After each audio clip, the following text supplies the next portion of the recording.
Is Thragg a fraud? The most powerful Viltrumite in history? The warrior who was supposed to be invincible just ran away with his tail between his legs? Or is there something much more sinister behind this strategy? In Invincible Episode 6, we saw the Viltrumite War explode, but the Grand Regent's attitude left a lot of people confused. I analyzed it frame by frame, compared it with issues 73 and 74, and today I'm going to prove to you why this retreat was actually his most dangerous move yet. A lot of details were changed from the comics to show that Thragg isn't just brute force. While the show simplified the Coalition's armor to shooting lasers, in the comics, the secret against the Viltrumites is much more visceral. And if you think Allen and Zoey were left behind by mistake, you don't know Thaedus' true dark side. If you are an Invincible fan, and you like analysis that goes beyond the obvious, comparing every detail with the original work, this channel was made for you. Go ahead and hit that subscribe button and turn on the notification bell, because I'll be walking you through this entire Viltrumite War, making sure you don't miss a single detail of Thragg's rise. Viltrumite War. First of all, I have to say they did a great job with the adaptation. Most of the comics were adapted very well. We even got a bonus with some scenes, because you can tell Thaedus is a focused general. He knows his enemies and has a solid attack plan. He prepared very well for this war. He took all the Viltrumites' weaknesses and used them against them. Those soldiers in armor are probably using a fluid extracted from the bugs. That fluid is toxic to Viltrumites. In the comics, it's visible when they use that fluid. In the show, it was just a laser beam, but the idea is that the armor was meant to hold up in battle. Overall, the war isn't shown 100% like in the comics. It's a 2-month span, so they kind of summarize it with specific major plot points. What I liked is that the show managed to portray the Viltrumites' influence across the galaxy, and how their empire is actually fragile and depends on alliances. A large portion of the dominated planets don't want to be part of the Viltrumite Empire. They are there either out of fear or because they are enslaved. That's why it was easy to draw more planets to the Coalition. Oh, just a silly little detail, okay? The number of races in the Coalition of Planets is much smaller than what appears in the comics. Anyway, strategically speaking, the Coalition did really well against the Viltrumite army, but just dominating territory doesn't guarantee a win. Another detail worth mentioning is that Allen is with Zoey on the Viltrumite cruiser, and their plan is to escape to find the Coalition ship.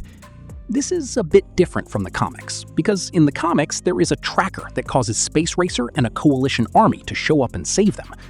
The reason for this change in the show was pretty clear, right? Allen and Zoey were left behind for the sake of the war.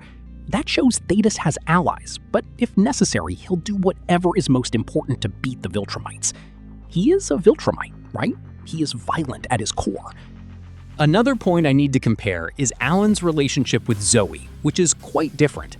In the comics, they aren't playing video games, they're just talking. During one of these chats, Tech Jacket explains to Allen where his excrement goes. He doesn't say exactly how, but it's clear the armor handles it all. The armor cleans him every night, removes all the bacteria from his body, and even shaves him. And Space Racer also shows up to save everybody, just like in the comics.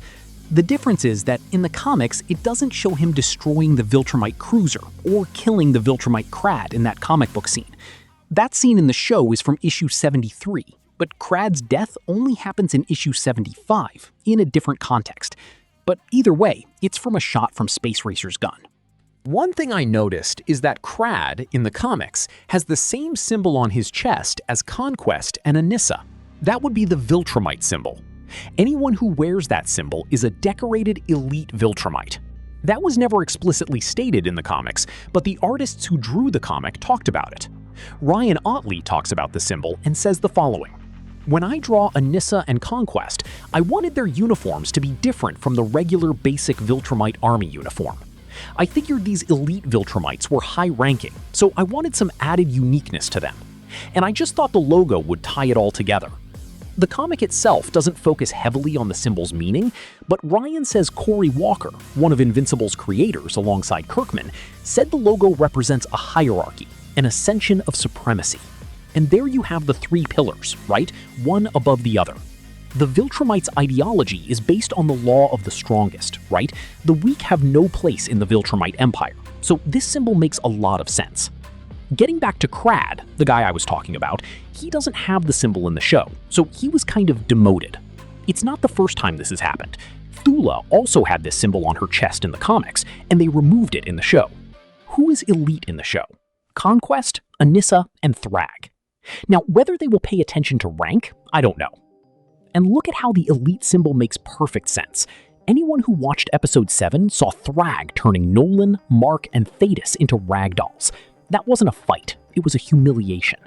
So I want to ask you, in that scene on Talescria, when Thragg decided to fall back, do you think he had mercy on the heroes, or was he just being cold and calculating to avoid losing the rest of his army?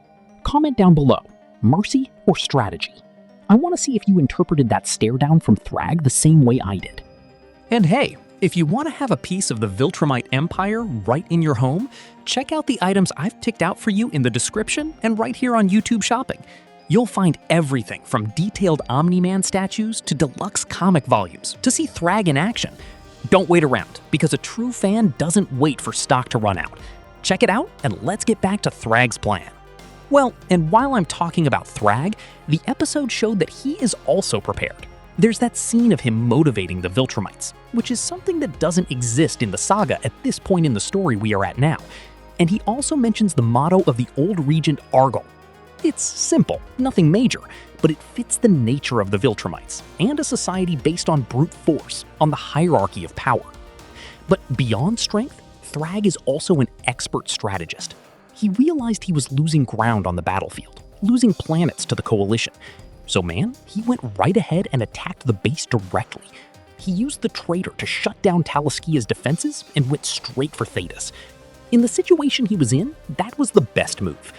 Thragg is a fanatic. He represents all the Viltrumite values, including devotion to the former Regent Argal. He is dedicated to honoring the Viltrumites and values their survival. Think about it. Thragg doesn't just want to conquer the world.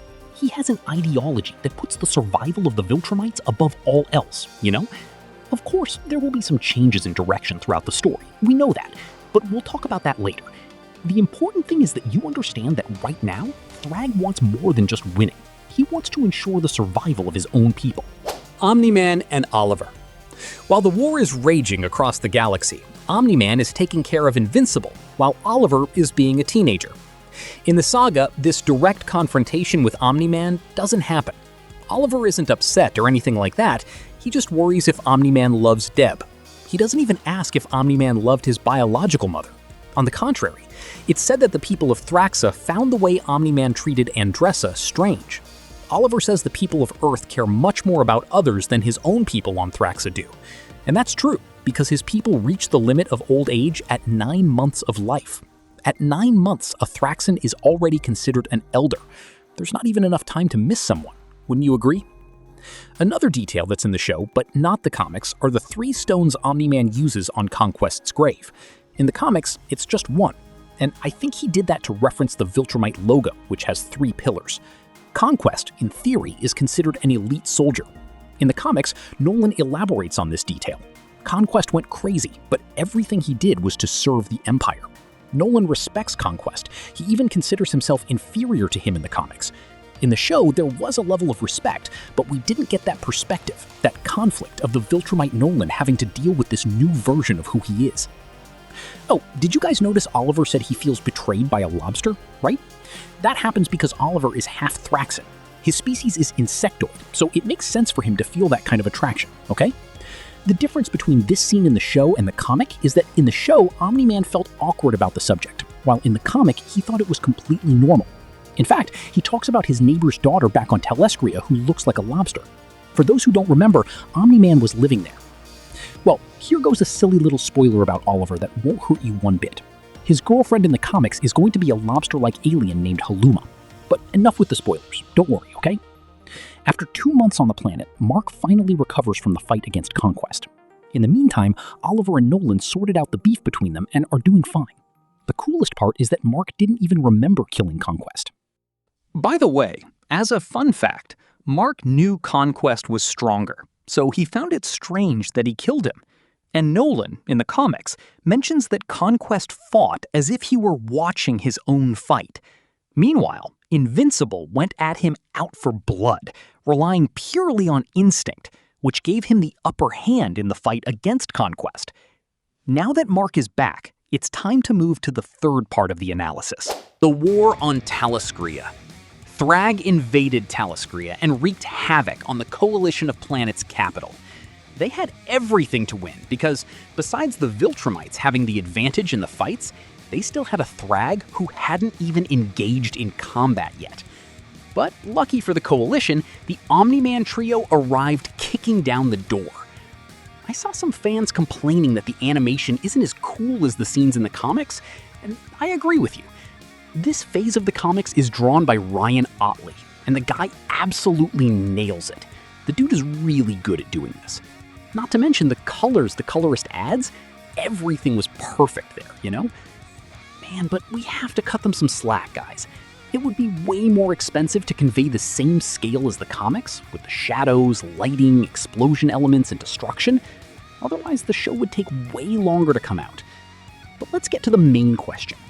After Invincible and Oliver destroyed the Viltrumite cruiser, did Thragg get scared and run away? Is that what happened, guys? He didn't get scared. I guarantee you, Thragg could easily handle fighting this battle one-on-one. He would definitely cause absurd damage, but winning? I think that would be hard. Thaedus, Nolan, and Mark.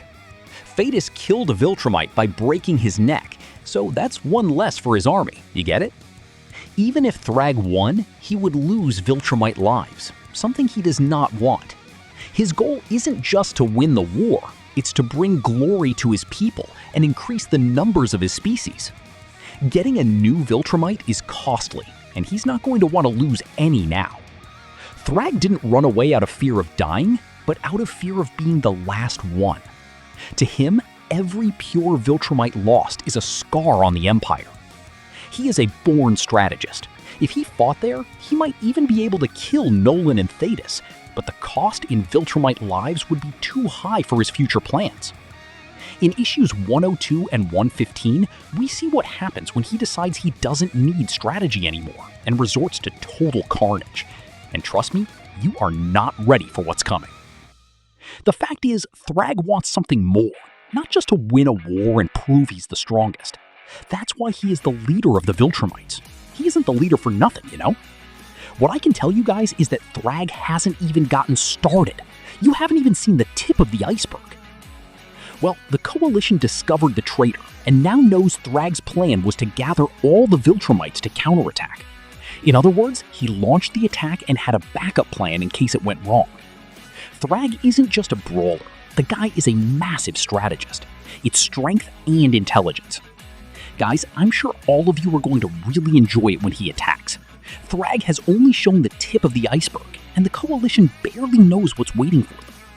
If you want to deeply understand this Viltrumite hierarchy and don't want to miss the upcoming analyses of the season, hit that subscribe button. Comic Chronicles is your place to understand every detail of Invincible. Thanks, guys. I'm out.